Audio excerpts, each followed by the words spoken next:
So today I will be arguing that conflict is inevitable in many organizations, but it can be managed in a productive way instead of a destructive way. In very simple terms, my main point is this: conflict will always show up at work because people depend on each other. And we know that's not going to work. They depend on each other for different things.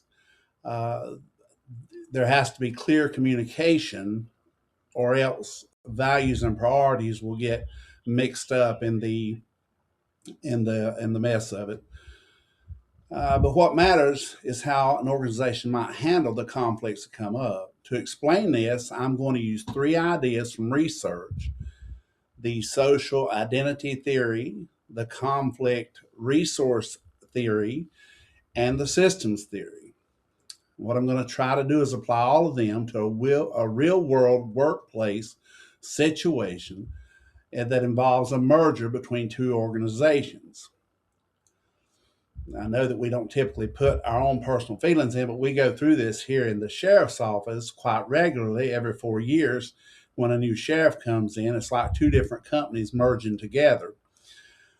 So the workplace definition or scenario that I want to use is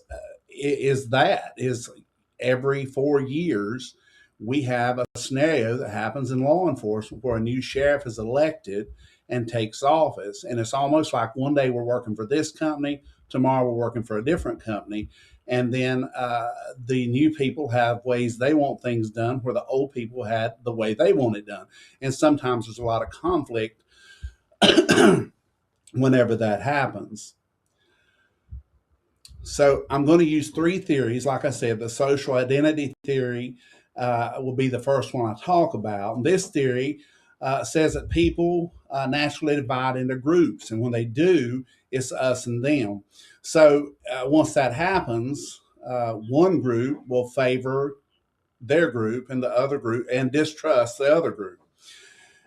In the scenario that I explained, our employees, while working for one sheriff, they see themselves as the top of the food chain, if you will, and it becomes a them situation. If nobody intends to create conflict, people will start defending their own culture. So disagreement comes uh, from an emotional stance, not just a professional stance. So when the old brass is leaving the office and the new brass is coming into the office, sometimes the old brass is now answering to the new brass.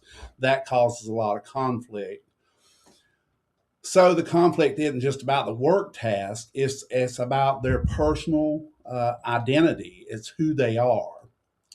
So from this perspective, the conflict is inevitable.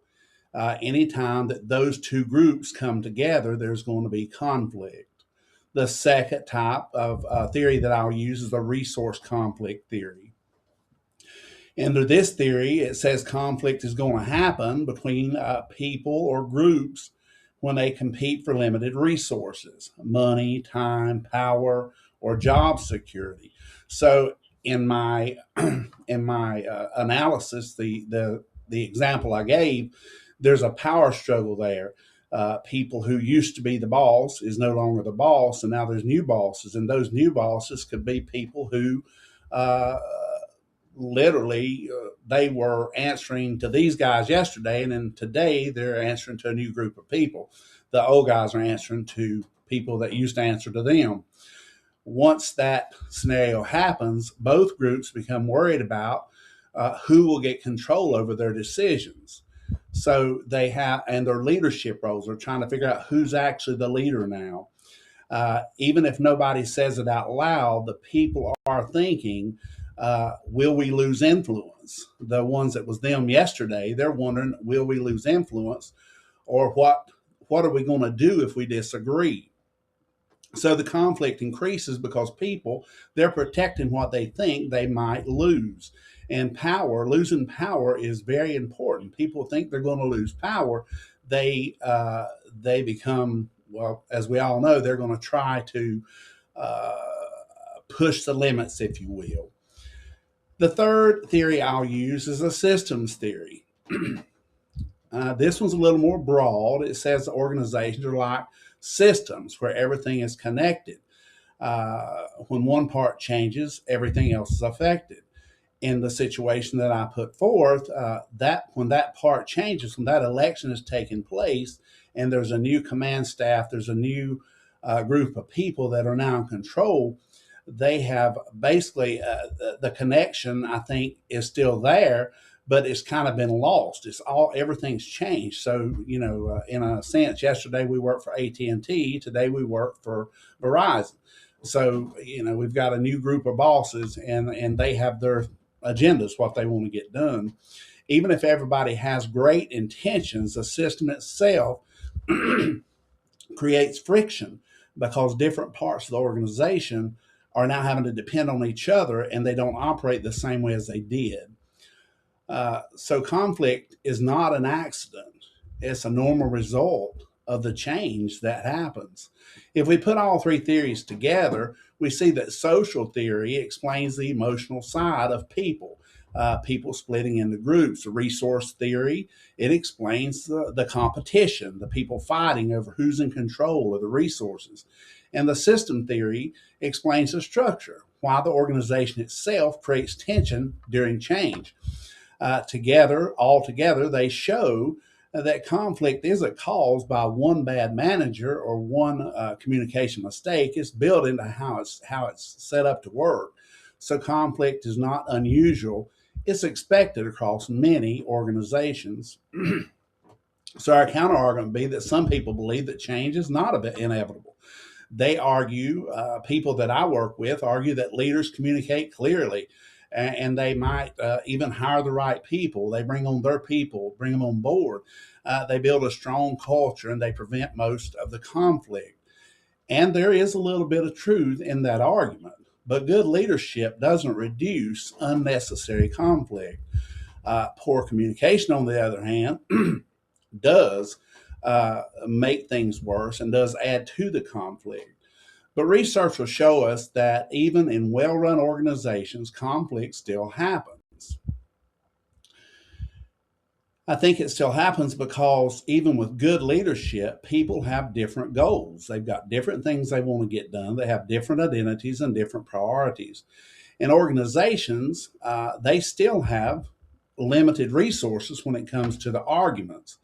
So management can lead to conflict, but it can't completely eliminate it. Management can always try to work on it, but to eliminate it overall is a very hard thing to do.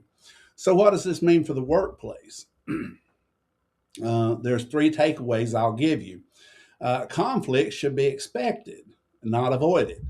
I talk about avoidance. People avoid conflict. They try to not have the conflict, but it should be expected in any organizations.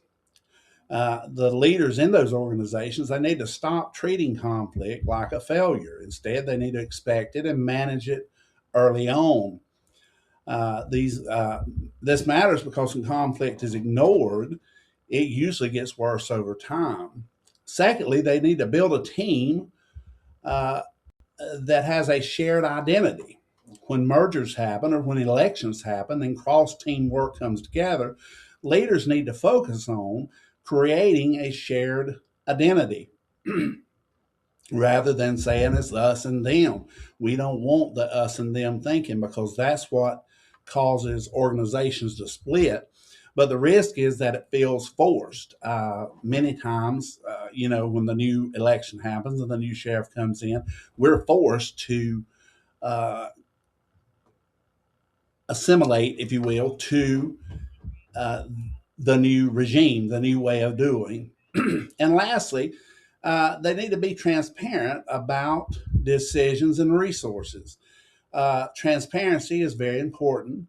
When people understand how decisions are made, there's less uncertainty across the board. The downside is that full transparency can create more debate or frustration if people disagree with those decisions. Uh, Disagreements are going to happen across the board, but I think transparency sometimes leads to more disagreements. So, in closing, to wrap up everything, my position is that conflict is inevitable in organizations. It happens because people have to depend on each other. They have different identities and they compete for those limited resources. But it's very important to note that conflict doesn't have to be destructive. Uh, if organizations understand why it happens, they can manage it in a way that actually improves communication, performance, and overall decision making. And that's why this matters, because every leader will deal with conflict.